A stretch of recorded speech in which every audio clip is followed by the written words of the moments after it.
If you're a Detroit Red Wings fan, please cover your ears, close your eyes, click off this video, because this will make you mad. You see, we've made videos in the past talking about Steve Yzerman and the Detroit Red Wings and the guys that the Red Wings have drafted, and yeah, it's true, there are a lot of really notable names the Wings have picked over the years. This 2020 NHL Entry Draft in particular was a pretty good one for Detroit, as they took Lucas Raymond, 4th overall. But in today's commentary, we're diving into a name that the Red Wings did have in their organization once upon a time, and just why it sucks so bad that he didn't pan out. Let's talk today about Theodor Niederbach, a guy who had recently signed on to the Washington Capitals and their system here.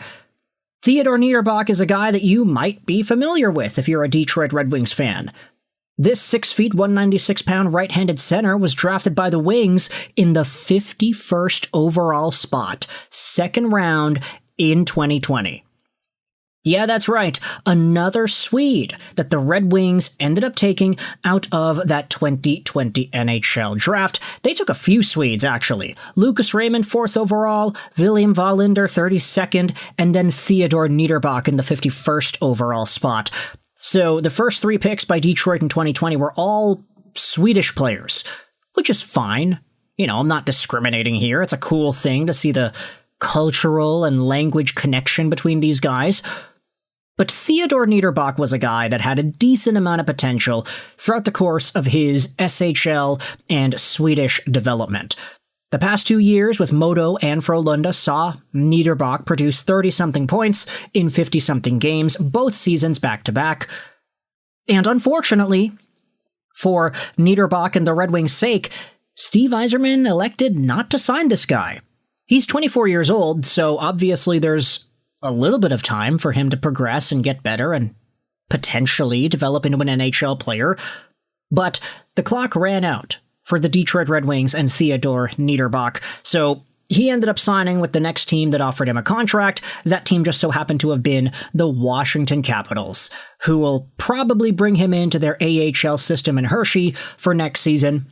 We'll see what he's capable of doing. We'll see if he's able to crack the NHL. But with that said, you might be wondering, Lego, why does it suck so bad to see Niederbach head over to a team in Washington? That's not that big of a deal, man. And I'll agree. This guy played in Frölunda, he played in Regla, he played in Modo in the Allsvenskan, and then Frölunda again. He's been all over the map. It's not necessarily like Niederbach is the best, most highly touted prospect in the world. He's 24, so yeah, he's young, but he's definitely not like young. Here's the reason it sucks, though. Take a look at this post made by Suspicious Walrus 682 on the Detroit Red Wings subreddit. Washington signed former Wings pick Niederbach to a 1-year deal. On Thursday, they announced the signing of Niederbach to a 1-year, 2-way contract, which will pay the 24-year-old $1.025 million in the NHL and $88,000 outside the NHL. He was a 2nd-round pick in 2020, right after Wallinder, never signed by Detroit. It'll be interesting to see how he does with Washington. Now, just a quick aside, this is why the 1-way, 2-way thing when talking about NHL contracts is such a big deal. Guys who are young, like 24-year-old Theodor Niederbach, will only be making $88,000 a year if he isn't in the NHL. That is, of course, calculated on a daily basis, so if he does get called up to Washington and he spends a day on the roster, he will get this amount of money divided by 1 day, and he'll be able to mathematically get a huge pay increase if he is on the Washington roster for at least a day. Let alone if he's on there for an entire week or if he spends the whole season, then he'll be going from $88K to $1.025 million. Anyways, contract talk aside, this comment from Hugh Pugh goes out there and really articulates how bad it is. The Detroit Red Wings traded down 6 spots in the 2nd round with LA, and they took Theodor Niederbach with that draft pick. LA took Brock Faber.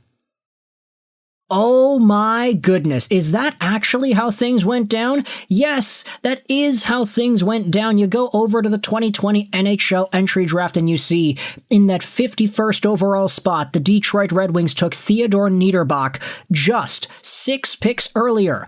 Brock Faber was taken by the LA Kings with a draft pick that Detroit had. Ay, this was their draft pick earlier. And the Red Wings were like, nah, sorry, we could actually get more stuff by going from 45 to 51, so let's make that trade. Now, it's kind of a double-edged sword because it's not like the LA Kings are seeing too much out of Brock Faber anymore anyways too, but they did trade this guy away to get Kevin Fiala, who, even though he wasn't available for the LA Kings in the playoffs, is still a very good player and a welcome addition to their team post-Artemi Panarin trade. But Brock Faber, oh my goodness, this guy, a top-pairing defenseman, 50-plus point potential. He is a stud at 23 years old. Right-handed guy, 6'1", 201, signed on till the end of 2033, making $8.5 million. Hindsight is obviously 2020, but you can't help but feel a little bit of a sting when you take a look at the fact that the Detroit Red Wings once owned the draft pick that was inevitably used to select Brock Faber.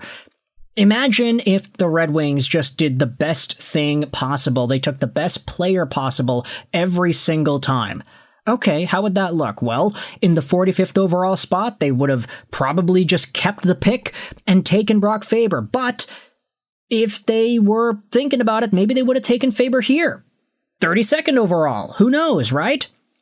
There also were some other pretty notable names taken around that same range too. J.J. Peterka out of Buffalo, inevitable Utah Mammoth. He's been doing some pretty good work as well.